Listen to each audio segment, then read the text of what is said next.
So one of the funny sayings that's helped me is check my squirrels and check my gut. Check my squirrels, I talk about thought squirrels, all the to-dos in my head. And okay, to myself, it's like, oh, I'm really distracted. What do I need to do to focus? I just need to temporarily stun the squirrels and then check my gut. What do I mean by check my gut? It's not the tie me up, spank me. It's not the tools and the techniques. So a lot of people go, I want to get tied up. But what I'm not saying is, I want to get tied up because I want to feel exposed and sexually naughty, as opposed to, I want to feel tied up because I want to feel cocooned and held. I'm Cindy Darnell. Welcome to The Erotic Philosopher, the podcast where we examine and explore sex and relationships through social, personal, cultural, scientific, political, and other lenses, and unpack and explore your erotic quandaries with the world's wisest erotic philosophers. Today's guest is the fabulous Midori, trailblazing educator, sexologist, artist, and irritant to banality. Midori founded Rope Dojo and Forte Femme Women's Dominance Intensive. She penned the first English instruction book on shibari, seductive art of Japanese bondage, in 2001, paving the way to the popularity of rope. Dan Savage calls her the supernova of kink, while others affectionately call her Auntie Midori for cool, tell it like it is, funny, reality-based teaching. She's also the author of Wild Side Sex, Master Han's Daughter, and Silk Threads. During this pandemic, you can learn, laugh, and enjoy her special online classes, events, and art at patreon.com/Planet Midori. Enjoy this episode with Midori. Midori, welcome to The Erotic Philosopher. Thank you. Thanks for having me. And oh my goodness, I miss you. Oh, darling, I know. It's been a couple of years since I've seen you in the flesh. And for folks listening who may or may not have met Midori in person, the last time I saw Midori in person was before COVID, at the end of 2019. You had an extraordinary exhibition down at the Leslie Lohman Museum here in New York City. But before we get into that, I would just like to ask you, Midori, could you introduce yourself to people listening, who I'm sure a lot of these folks are going to know exactly who you are, and for that minority who don't know who you are, who've never met you, have never heard of you, what would you like people to know about you? Okay. Hello, folks. I am a San Francisco-based sexologist, and I run a BDSM education company. I'm originally from Japan, but I am an international now. Well, when I get to travel. I'm also an artist. And let's see, I've written a few books. I may have had a hand in the whole rope bondage popularity thing.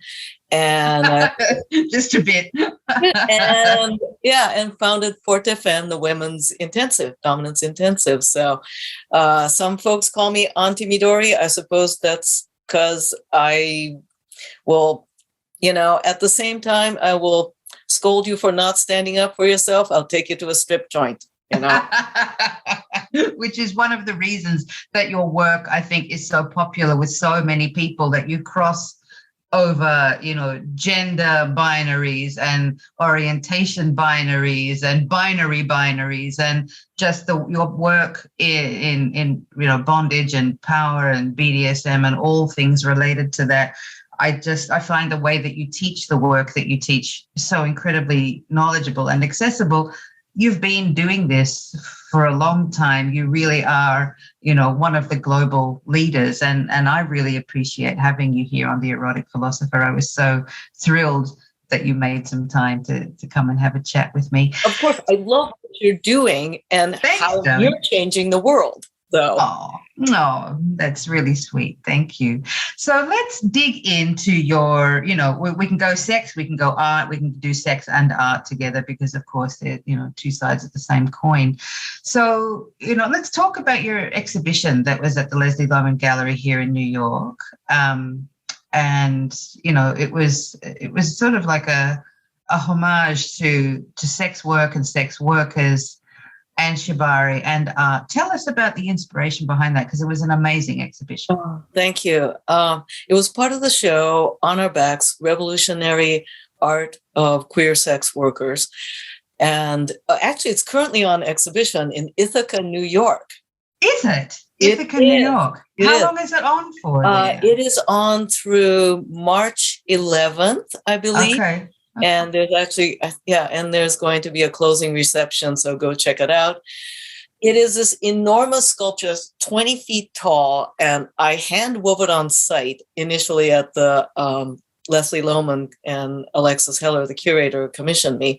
I hand wove it on site. Think of it like a giant tube of woven rope with objects and reclaimed and changed objects in it. The objects are totemic items donated to me from queer sex workers, current and past, objects imbued with the memory of their labor. So it really is a monument to labor and memory. That is amazing. The monument to labor and memory, in that way that, you know, the work of sex workers is often so invisible. How did you come up with that conceptually?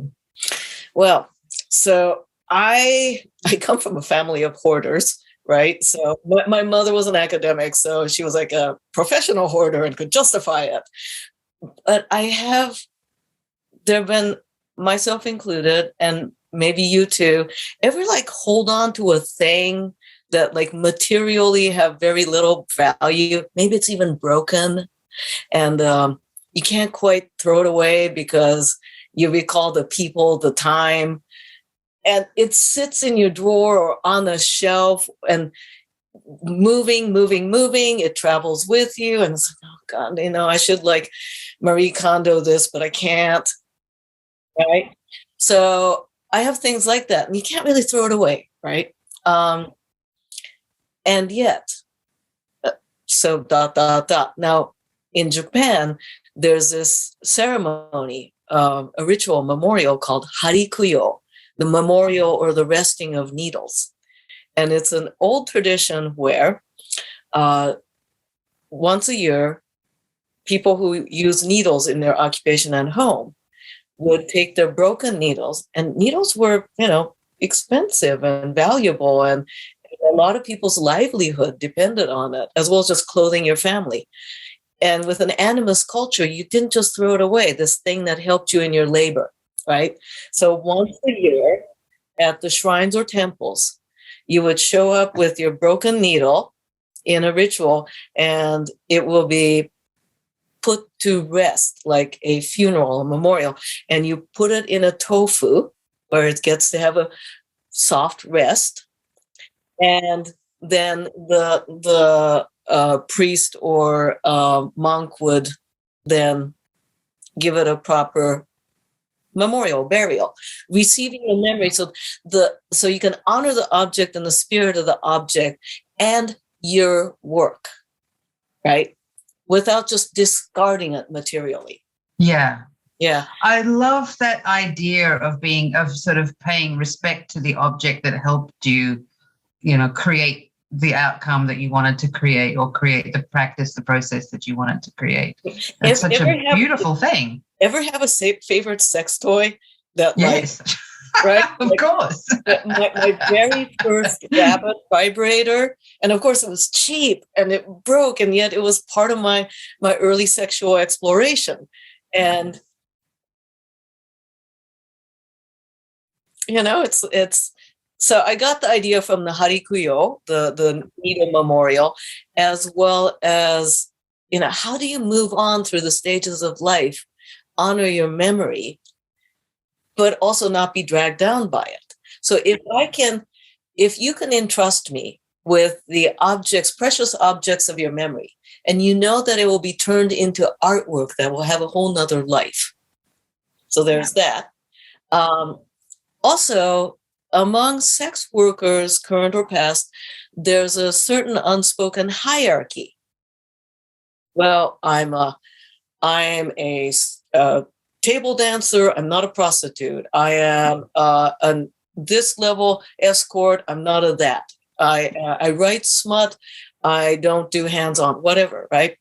So there ends up being this othering, and it actually is not helpful in terms of destigmatizing not just sex work, but destigmatizing sexuality in general, right? In general. So as well as discounting labor. And, why do we treat, say, attorneys better than housekeepers at a hotel? Right? So if I create a monument to labor without distinguishing or separating out how people define sex work. And there was even this interesting discussion between two of my smart writing friends. One is Cecilia Tan and the other is Laura Antonou. And I had a discussion together of, hey, I'm making this thing. Do either of you consider yourselves sex workers? You write erotic stories.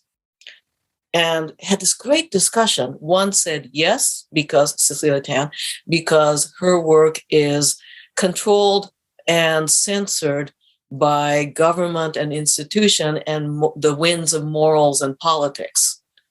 And the other, Laura, said that she's sex worker adjacent because she didn't want to equate the ease of her life with the hard work of the other laborers. Like, wow, how interesting.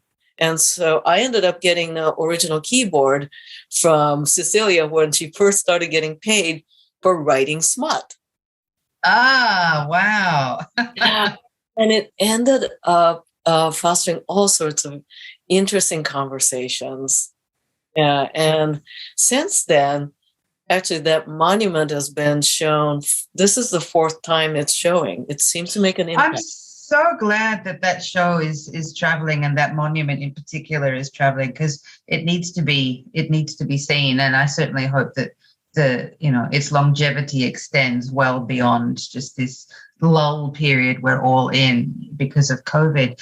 So, one of the things I think about your work that you are known for, certainly one of the ways that I first encountered you many, many years ago, but then more recently, is your Forte Femme classes, which I want to ask you about. But also that's on hiatus now because of COVID. And so you've sort of shifted over a lot of your teaching and offerings onto Patreon. So let's talk a little bit about how you, as an artist, as a culture maker and a sexologist, a sex worker, how have you been surviving through COVID, and where is your orientation now with regard to how you're sharing your work with the world? Because I just think you're one of the greatest sexuality teachers in the world, working in the world at the moment, and I want people to know how to find you.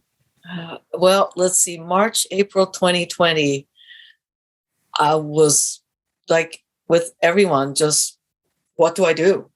What I ended up doing is I had to cancel all the Forte Femme. Forte Femme is the Women's Dominance Weekend Intensive. It's a 3-day immersive in-person event which is phenomenal. People listening, phenomenal. When it comes back, you should absolutely go. Thank you. It's a very unique event because it's myself and the teaching assistant and 9 women. That's it.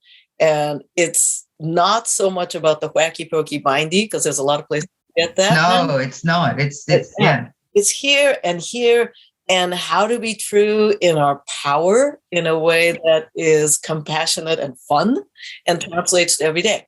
So, and it's like the ultimate sort of women's empowerment sex workshop, but it's real empowerment. It's not this kowtowing down to, empowerment light. It's like, it's one of the most thoughtful, useful, engaging women's workshops of that kind I've ever done. Really, it really impressed the crap out of me.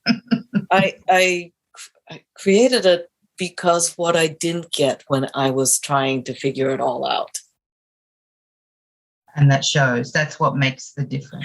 It's what I wished I had. It's all the things I struggled with. And then And then, and for those reviewers, I'm a bit of a tough cookie. I'm like a drill sergeant in high heels. It's not going to be like you're going to show up and you're going to get a trophy. Oh no, I'm expecting the women to be grown-ass human beings who are able to do introspection and support one another.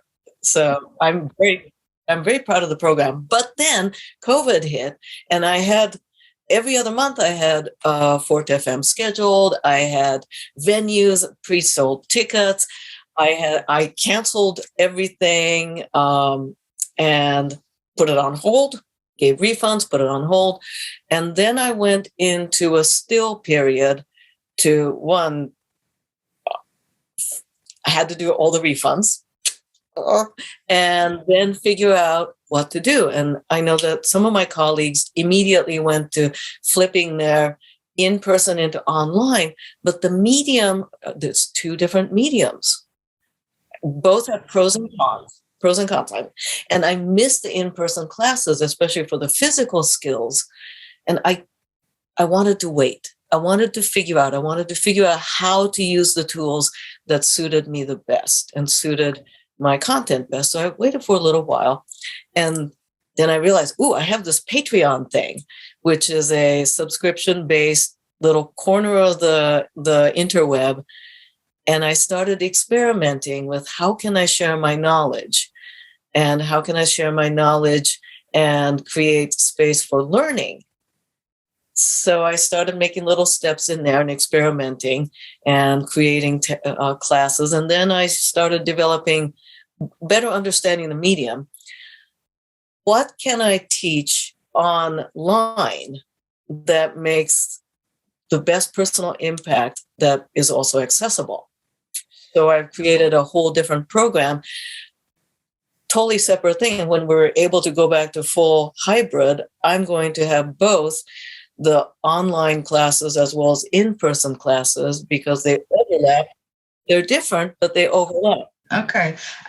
And so these online classes, are they skill-based? Are they, what sort of offerings do you have with those? So a little both. And the thing with my Patreon, which is patreon.com/Planet Midori, I can do a lot of different things. I'm not locked into it must be video. It must be blocked classes. It really is a blank toy box, empty toy box with whatever I can do, right? So every other week, I have a live office hour. No agenda. I will be here for at least an hour and a half, and you can drop in, and we end up with a group conversation. It's not a top-down. It's not a unidirectional. It's really like, come into the professor's office. I got some couches. I got some coffee. Let's talk about things. All sorts of different levels, and art, life, kink, relationship, anything. Sometimes some recipe I'm working on. Yeah. And we have remarkable conversations centered on what people who show up want to talk about. So what are some of the more common questions and things that people struggle with around, sex and relationship stuff in the kink sphere, in the shibari sphere, in the rope sphere? What are some of the more common things that you observe people really need and get support with from working with you? How do I find a partner? Yeah. How do I find a partner? Because like a compatible partner, or just not just any old partner? Right? Compatible partner, or I have this interest. How do I find other people with this interest? I am located in a small town. I don't know how to find partners, or I'm in seclusion with COVID. How do I find partners? I things like that, or I'm very, very shy and introverted. And how do I find? I describe myself as a high functioning introvert. So I so understand. So, and it's not just me sharing. It's the nice thing about office hours is people in the room sharing their experiences. Right. And that sense of community that comes from having a group discussion about shared things like isolation and loneliness. And that's, because they're themes that really speak to the heart of all of us. And whether we're coming at this from a kinky perspective or just a isolation perspective, there's so much to be gained by being in community with like-minded people and having discussions about sex that matter. I think that's so crucial and so overlooked. People just kind of gloss over stuff, or they, to be able to just sit and slow down with the moment and go, damn it, how do I find a compatible partner? How do I introduce these kinds of things into perhaps established relationships, and even still in, couples, pairs of people, relational dynamics of people who are openly kinky and openly outly kinky, where they don't have to find a partner, but still stuff can still be complicated. These discussions can be complicated. Huh? So there's conversations about how to find a partner, or in the first few steps, how do I even start a scene? Or I've been getting these information online and it doesn't feel okay. Can I check with you? There's that. Then there's on the more experienced side, I'm exploring DS relationship. How do I go about it? Or I'm having a DS breakup. How do I deal with it? So there's that. And what's been exciting is, all right, so I've also concurrently been running one of the education directors, co-directors for Kink Informed certification for therapists and professionals to get. Yeah, it's been exciting. So getting to helping professionals, not just therapists, coaches, for anyone who find themselves formally or informally helping others navigate kink or having to understand it.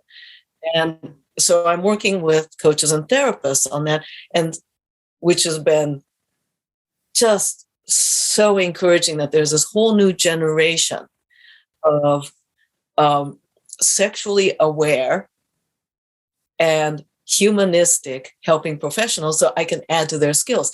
And many of them actually drop into office hours because it doesn't have to be their study time. They get to actually show up as a person. And so which makes such a difference. Right? Yeah. So they're not having to be at a work meeting. They actually get to be there as a person, exploring their own. And just because a person is a sex positive therapist doesn't mean that they're not having to struggle with their own issues or biases or their situation. Absolutely. And that's, because often, people at my end of the game, whether they're, therapists, coaches, often feel like they don't have people that they can talk to because they're the ones in their communities who are seen as the figurehead. So there's nobody else to go laterally across to who can help me. And so that's why groups like this that you're running with through Patreon is so important for everybody to be able to come in and access.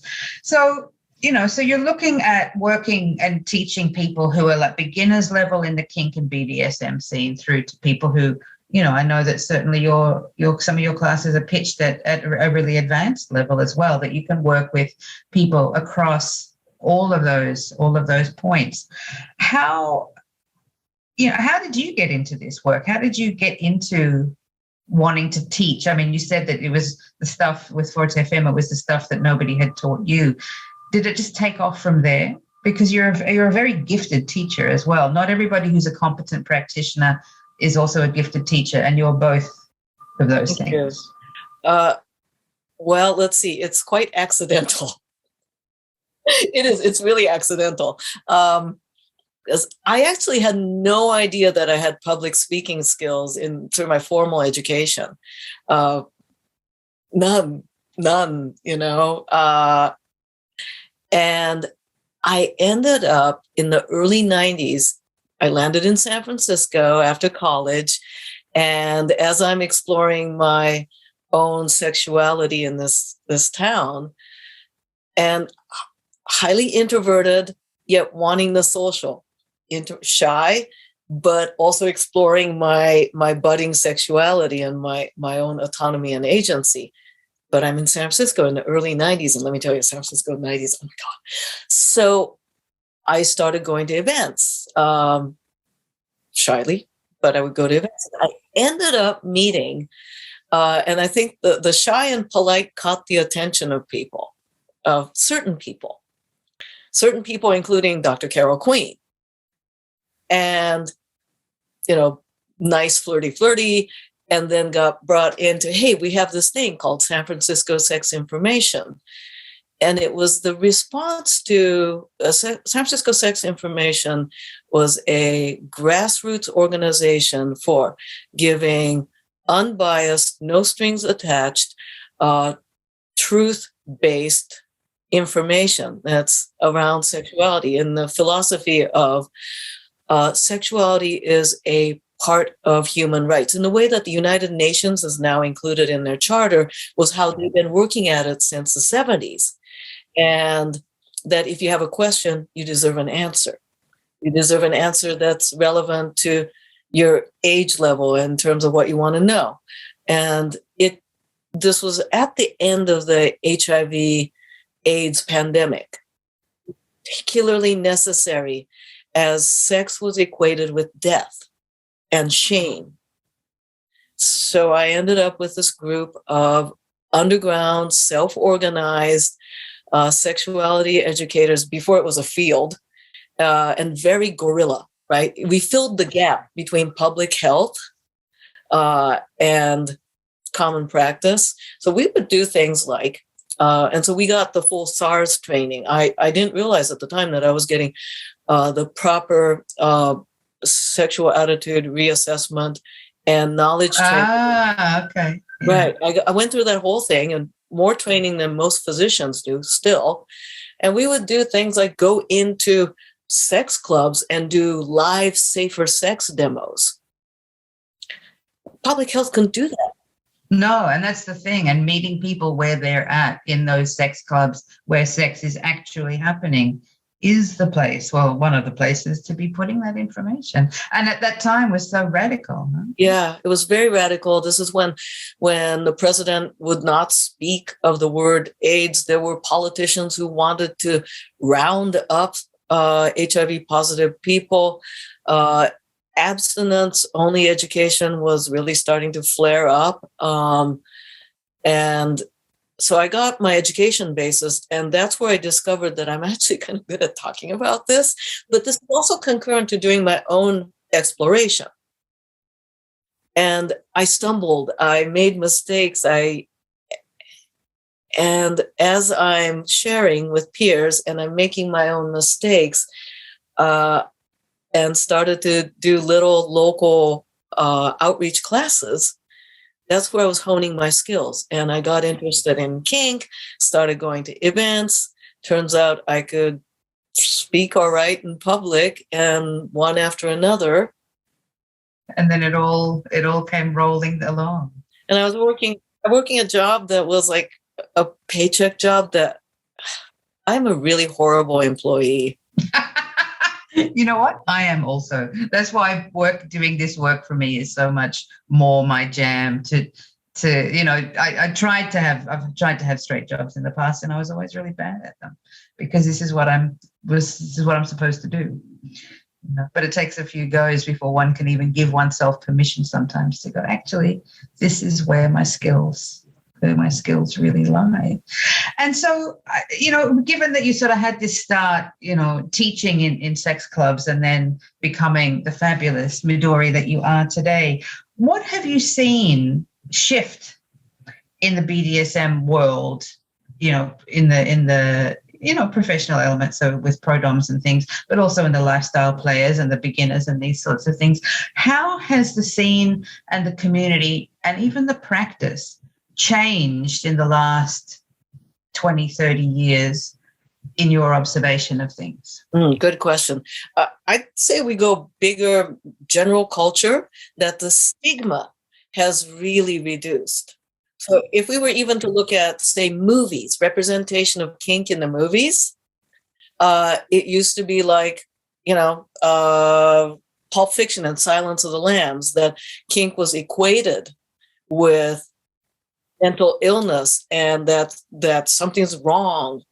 And it was even in DSM, the Diagnostic Statistical Manual, which is the manual for mental health therapists to put in a line item for disorders, which of course is connected with insurance, but also it's connected with general social idea of what's acceptable sex. And through the good work of people like Dr. Mosier and Dr. Sprout, it's been taken out. Consensual BDSM's finally been taken out of DSM. Not all therapists are practicing that, but so there's the medical destigmatization, Hollywood destigmatization, to a point that today, a little, fuzzy handcuff or a little kink reference in a movie is just the titter, right? It's cute. I remember seeing something with Anne Hathaway in it, where there's a scene where she and her boyfriend are having kinky sex, and he's bound to the bed, and she's got a crop, and it's treated as a frisky little side scene. Yeah, right. Rather than a pathologizing thing about what's wrong with her, what's wrong with him, what's wrong with them. Right. So it's gone from horror to rom-com. So that's a big change, right? There's that.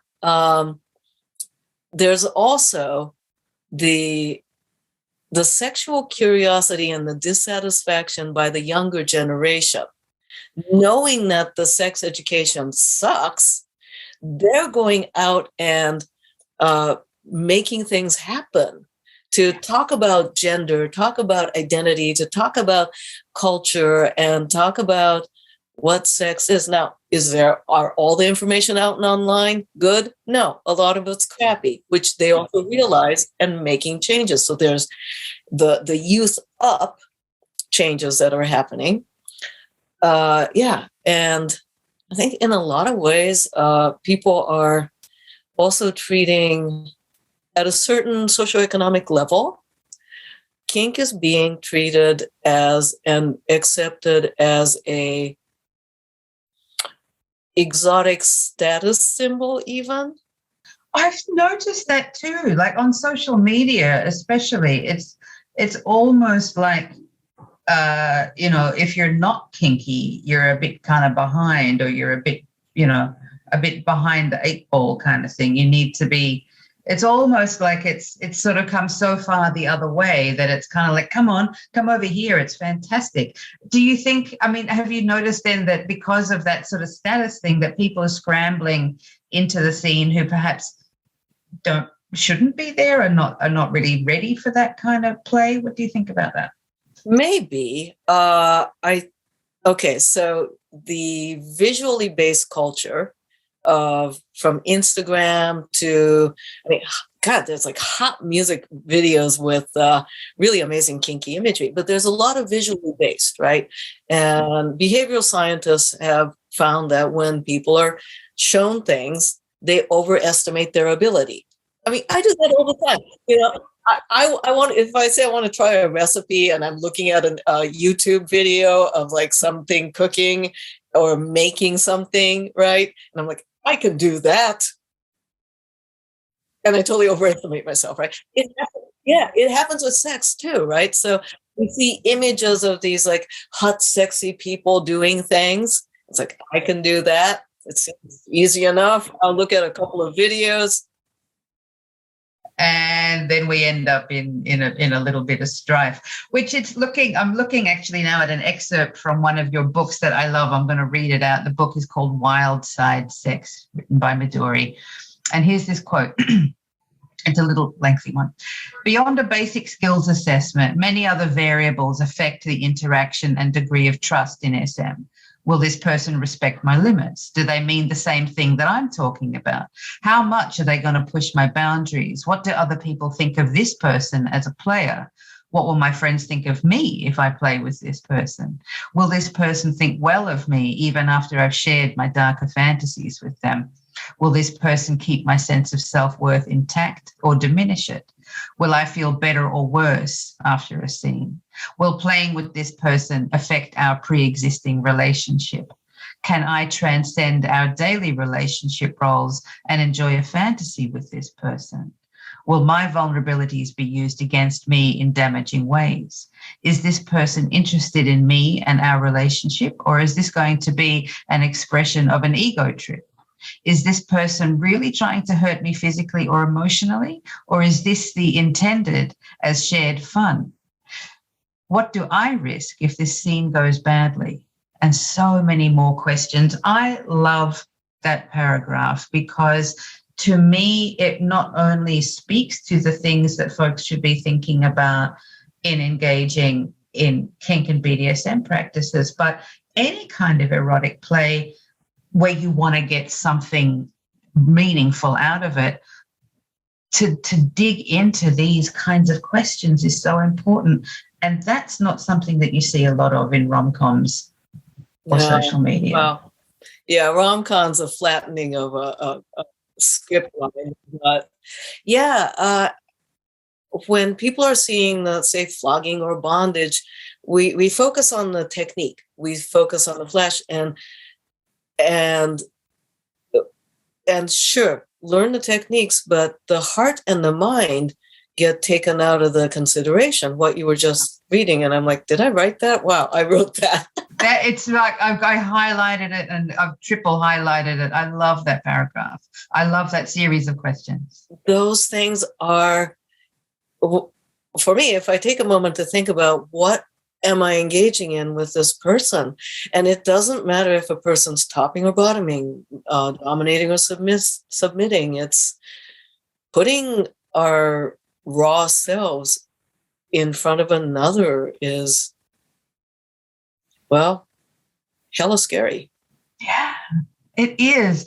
And those, those risks that are so crucial to having what I think is meaningful sex, and it intersects sort of in the back of this, you and I were talking about consent earlier, and we'll talk about that a bit now, that people have this understanding that consent is sort of implied, or people just skim over it, or people think that consent is, do you want to fuck? Yes. Okay. So there's consent. And it's so much more nuanced than that. In fact, to my mind, these questions that I was just reading out that are from your book really are the kinds of questions that we should be engaging with when we're talking about consent, that it's not really, it is, do you want to fuck? Of course, that's a consent-based question. But more importantly is, what do you want to get out of our fucking? What will a successful fuck session look like for you? And people don't talk about that in the way that I think, the BDSM community especially are real pioneers in this kind of really nuanced discussion. Yeah. And the consent conversation right now, we're like on the bleeding cultural edge, right, of making this shift around consciously engaging in any action. And yeah, you're right. The kink subculture has been wrangling with that for a long time. And I feel like it's just finally bubbling into greater society. And it's like the Me Too movement. It's just like, enough.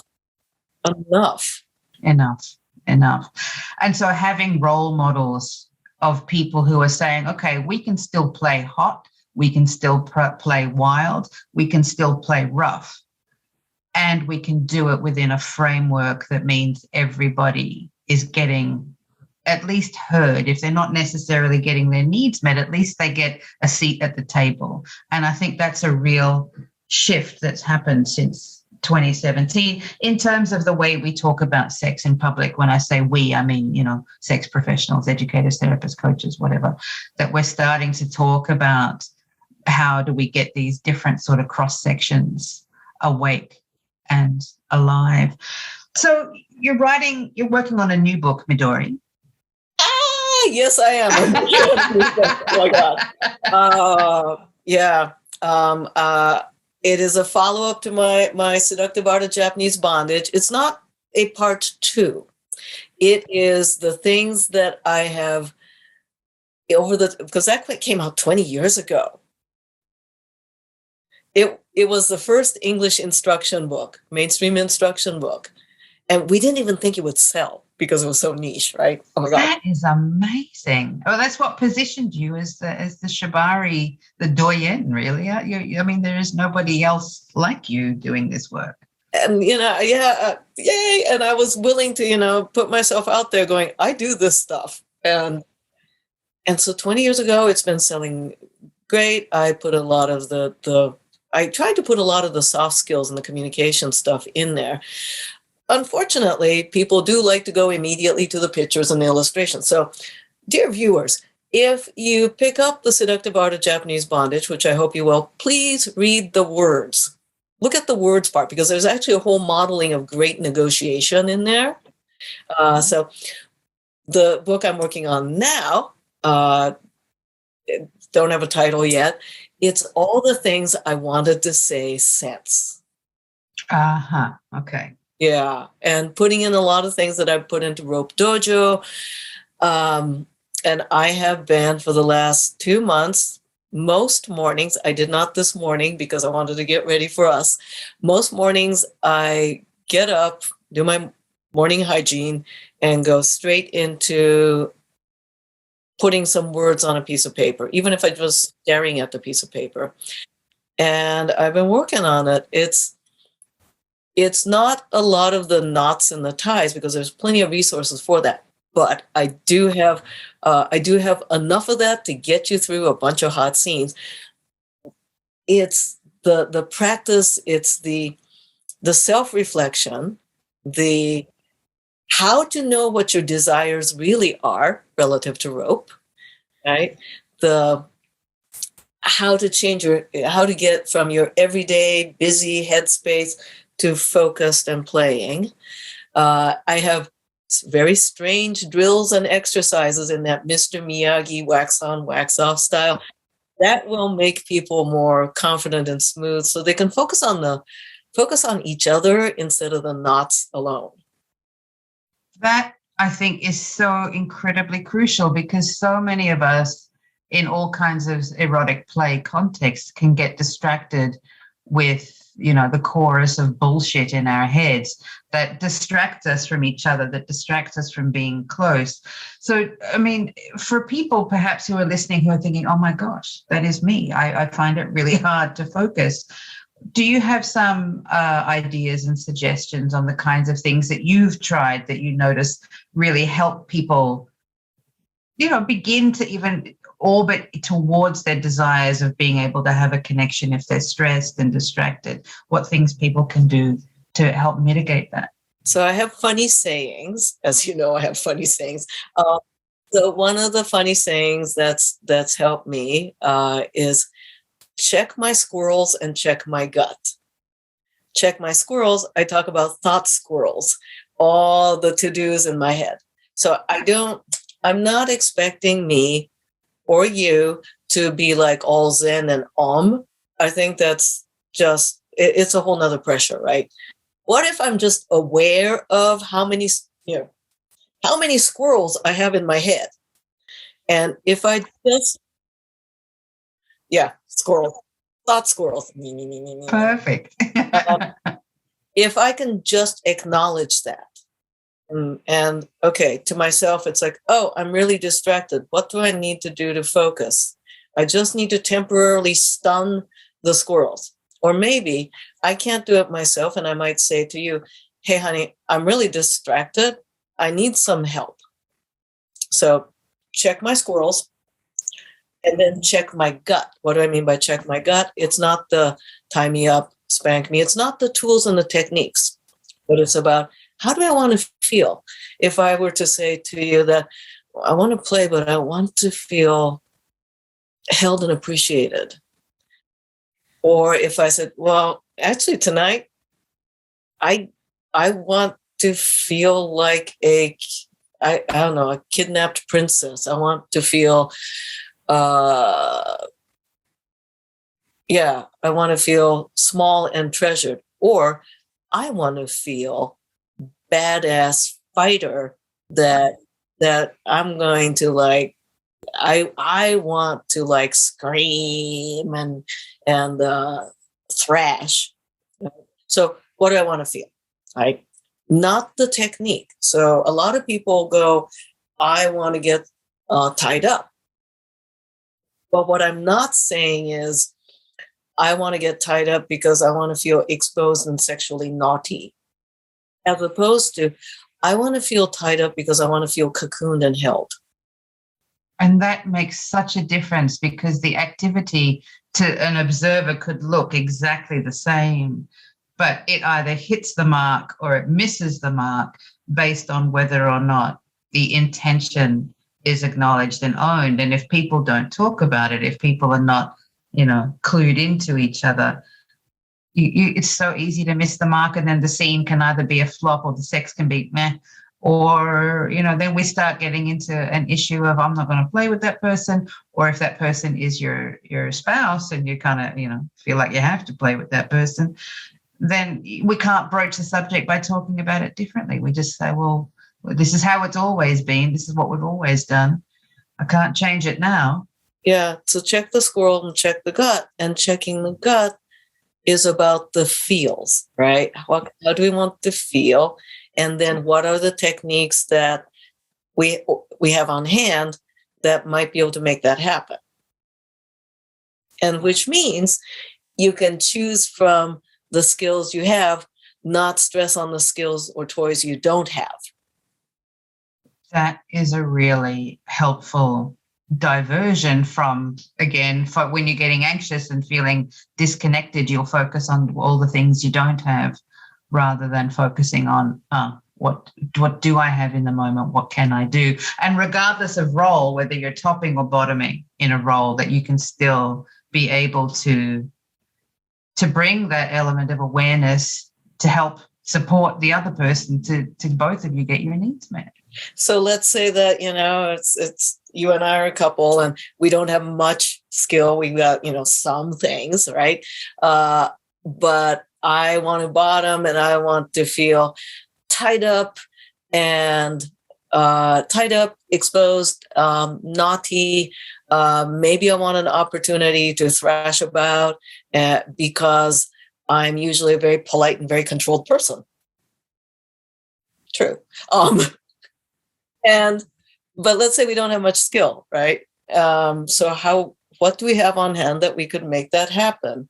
Well, maybe we can't do all the complicated Instagram rope bondage, but we have fuzzy bathrobe belts and scarves. Uh-huh. Yeah. And a sleep mask. Right. And maybe we have some bungee cords from, back of the pickup. Oh, you know what's quite interesting? I love pervertibles, which is taking ordinary objects that are not meant for sex and play and using for sex and play. There are these it's for back of pickup trucks where it's like a bungee webbing with hooks. Oh, I know the stuff that you mean. Yeah. It's like an elasticized fishnet. But yes. Yeah. Yes. Right. Those hook nicely onto the underbed carriage. Ah, wow. I had never even thought about that. Right. And then you can use it to tie all your other bits and pieces to, and it sits under the bed. Yeah, and just so clever. Like tug on. See, the things you find out when you hang out with Midori. It's fantastic.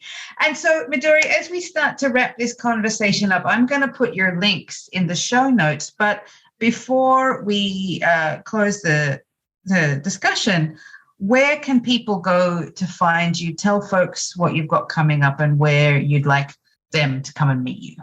Well, I want to make your life easy, so go look for Planet Midori on Instagram, Twitter, Facebook. It's under Planet Midori. My website is Planet Midori, and my Patreon, where I also teach classes, not just office hours, is patreon.com, Planet Midori.